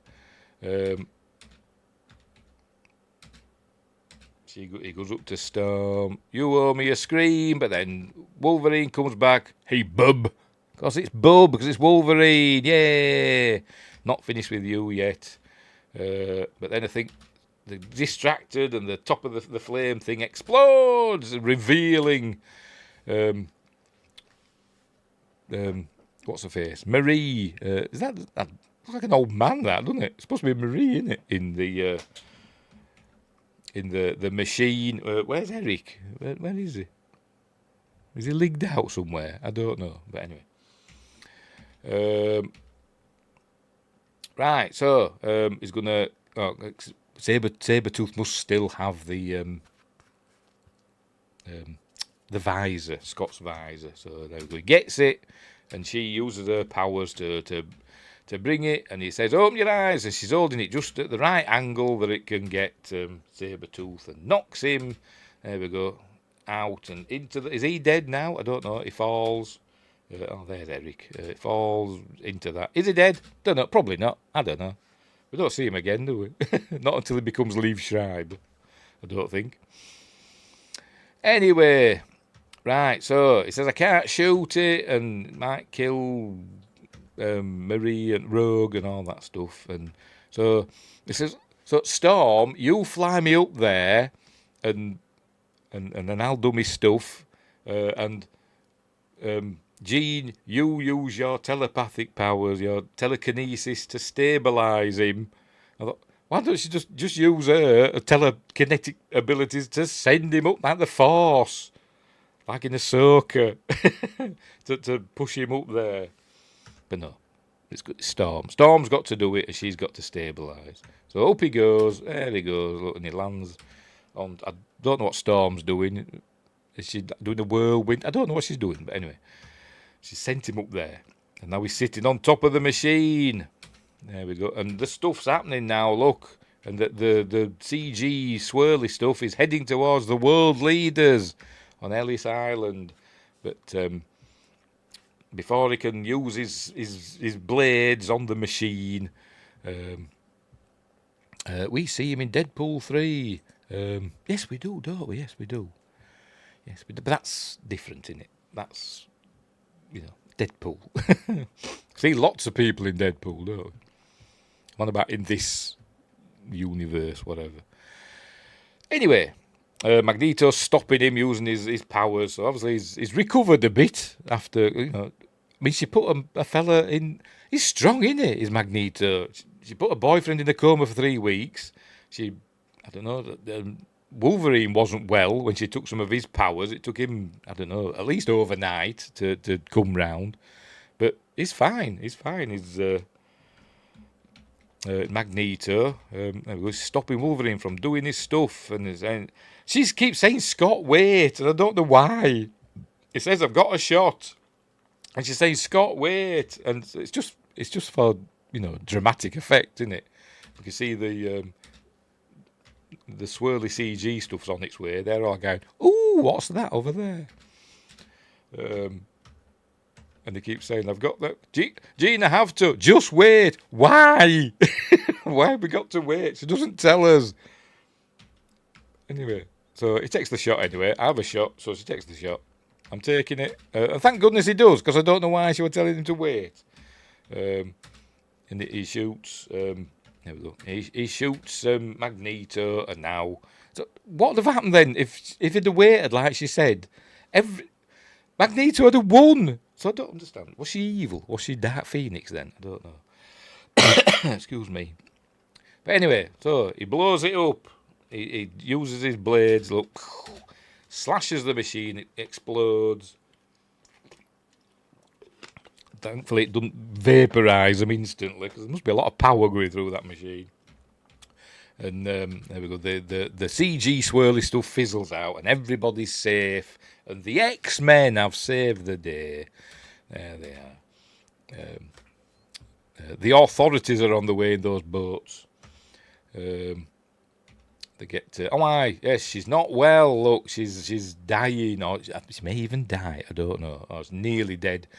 Is Marie / Rogue. And he's saying, "No, Marie, do your stuff." And he's basically going to sacrifice himself now, potentially. He's going to give his own life to save hers. Because he takes off his glove and touches her face in a minute. There we go. And saying, "Come on, do your thing." And she does, because she can't help herself. And she starts taking his, there we go, taking all of his powers, and he starts bleeding and everything, and scars appear on him and all that. And these are all old wounds that are opening up again. I mean, he got caught in a nuclear blast, didn't he? In is it the Wolverine? But anyway, Hiroshima. Anyway, whatever. So there's all that coming back to haunt him. Anyway, but she comes round, and he's gonna be fine because it's Wolverine. And it's after this movie that she steals Captain Marvel's powers, does she? Is that in the comics? I don't know. Anyway, all the soldiers come in. Oh, and they find this security guard. He's still alive. But we see the security guard has 3 wounds at exactly the same place as Mystique had her wounds. Anyway, so there we go. Meanwhile, they all get aboard the X-Jet and sneak away without anybody seeing, apparently, because it's really quiet and stealthy. Right. Meanwhile, back at HQ, he comes round. There's Professor X. He says, "Did we save the day?" I said, "Yes, we did, and he's going to be fine because he's Wolverine." And a bit more love triangle stuff. That's Justin's favourite parts of the film. She gets all of her flying and strength by sucking it out of Ms. Marvel at the time. I get all confused with the comics. I mean, in the TV, it's Ms. Marvel's with the ring. Well, they were rings, wasn't it? Or brace bangles, wasn't it? But anyway, I don't know. Where were we? There we go. So they're having a little moment with each other, and right. So now he's recovered now, and he's got his Wolverine hair back, and he's using his Kryptonian information device to show him about Alkali Lake. I just show him on Google Earth, but no, I've got to use this. So, abandoned military compound at Alkali Lake in the Canadian Rockies, because he's Canadian, he's Wolverine, and he doesn't say a boot once, does he? Anyway, never mind. I mean, what's all this, a boot? But so he's going to go there to find some answers. So he's going to sneak out. We see that Rogue. Oh, by the way, Rogue got her white thing in her hair when she was in the machine. I forgot to mention that. And she likes it. She thinks it makes her look like Jo Beth Williams at the end of Poltergeist. That's what it makes her look like. Or Dickie Davis, Quest of No Ease. Or one of the Mallons. Anyway, where were we? They're watching the telly and they say, "Oh, Senator Kelly's on telly, but didn't he die?" So anyway, so they're watching that, and we've learned that he's changed his tune and now he's all for mutants. Yay, go mutants, says Senator Kelly. And then as he's walking away, he suddenly goes, ooh, right into camera. There we go. And we say, everybody in the world can now see that Senator Kelly has got weird eyes. He's a go-a-wold. Wingray says, watch the failed pilot for the first X-Men show in the late 80s. Wolverine is Australian. I think I've seen that on the YouTube thing somewhere when they've been talking about it. Yeah. Anyway. G'day, Cobber. Throw another shrimp on the barbie. Where were we? There we go. Have a pause that. I don't know if I have or not. Yes, no. So they realise it's Mystique and nobody else in the world realises. Anyway, I don't know. Also, I think the news also said that the body of Senator Kelly's assistant, Henry, whatever he's called, Guy thingamabob, has been found. Don't know where, but it has been found. So there we go. So Mystique's still around, and she's plotting to get Eric out of prison, which we'll see in the second film. Meanwhile, he's sloping off. And she notices, and she goes and stops him. She says, I don't want you to go. He says, I've got some things to take care of up north. Says, well, what if you don't come back? So he gives her his dog tag, says, I'll be back for these. So there we go. There you go. That's what he's doing there. So off he goes. He takes Scott's bike. Then we cut to a prison cell where Professor X and Magneto are playing chess, and it's all made of plastic, apparently, this prison is in. It must be really strong plastic. Because obviously no metal for him to affect. And even Professor X's wheelchair is in plastic. And apparently, neither Ian McKellen or Patrick Stewart knew how to play chess, and they had to get somebody in to teach them how to play chess. I thought everybody knew at least the basics of chess. I mean, I'm crap at it, but at least I know the moves. You know, so you'd think they'd be able to get by for a film, wouldn't you? Tell actors, you think they're all these clever people.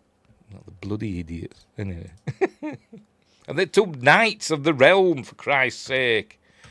Anyway, so they're having little barbs at each other, you know, blah, blah, blah. You're always wanting hope, Charles. And so this plastic prison won't hold me forever. The war is still coming and I intend to fight it. So bugger off in your plastic wheelchair. So they take him away. And the film ends. There we go. Directed by... where is it? There we go. Directed by Bryan Singer. Has he done anything recently? Oh, he did Bohemian Rhapsody, didn't he? Most of that. And then the allegations cropped up. And somebody else finished that off. But anyway, that's the end of X-Men. Great film. Great film. It's the film that sparked off, really, the modern spate of superhero movies, didn't it? Because after this we got Spider-Man and the other X-Men films and Daredevil, which I really like. The Ben Affleck, the Ben Affleck Daredevil film, I really liked. Winger says, does that mean they have to legally fight in World War III? I don't know. But anyway. But yeah, a great film, a great start to the series, although, you know, I do niggle at it about little things. But as a whole, it's a really entertaining film. X-Men 2 is even better. Justice says Daredevil is underrated. Yeah, I really like the director's cut. You know, is really, really good of Daredevil. It is really, you know, I even like Catwoman because it's got Halle Berry in it. I even like Catwoman, but that's DC, you know. But yeah, anyway, so there we go. So that's the end of X-Men. Really, really good film. If you want to know where to watch it, I don't know. I've put it in the description somewhere. I'm going to have to check now because I can't remember. Can't remember what I did with it. You can rent or buy it on YouTube in the US and the UK, and you can rent or buy it on Amazon Prime in the US or UK. I imagine it's on Disney as well, because it's a 20th Century Fox, so it'll be on Disney, won't it? in some form or another. In the UK, it'll be on Disney, probably under Star. I don't know about America. Might be on Hulu. Don't know. Yes, is it not part of Disney Plus? Yes, it'll be on Disney. If you subscribe to that. X2 is excellent, but X3 is terrible. You know, I didn't mind X-Men Last Stand. I thought it were okay. Not as good as the others, but I thought it was. I thought it was fine. It were okay. It passed the time. It were okay. In my opinion, I'm not a huge fan of the First Class era films. I'm not a huge fan of them. I don't mind them, but I don't think they're as good as these ones. In my opinion, even X3. But anyway. I'm the Juggernaut, TOYG. Good old Vinnie Jones, bless him. Anyway, right, so, and that's it. That's the end of X-Men on its 25th anniversary. When Windgrace were a wee nipper and Justin were maybe a wee nipper as well, I don't know. And I were an old man, 33 in 2000, tell you. Anyway, right, so we'll leave it there. What's coming up next? On Friday, on Wednesday, I'm not sure. I'm not sure what I'm doing on Wednesday. It'll either be Star Trek. I don't know how far I am in season 5 of Deep Space Nine. So it'll either be that or top 5 favourite movies of 1997, I think we're up to. Whatever. It'll be one of them on Wednesday. And on Friday, hang on, Justin says, before I say that, First Class was excellent, but the rest were meh. I didn't hate any of them. I watched them all. I thought, quite enjoyed them, but I didn't enjoy them as much as the originals. Justin's 42. The donkeys. Same age. You're now the same age of Anna Paquin. He was in high school. What were I doing in 2000? Not a lot. Looking after my son. Where were we? Friday. For Appointment with Fear, The Beast Must Die. I think that's what this week's is. Yes, it is. The Beast Must Die from 1974 with Peter Cushing and Calvin Lockhart and many others in a werewolf film with a twist, with a werewolf break. It's a lot of fun. It's a bit crap, not great special effects in it, but it is a fun film. I do like it. And I've got it on Blu-ray. Yeah. With loads of special features on according to this. Fingers crossed, it's probably lying. I like DOFP a lot, especially the road cut. DOFP. The road cut. I'm trying to work out what DOFP stands for. But not any after that.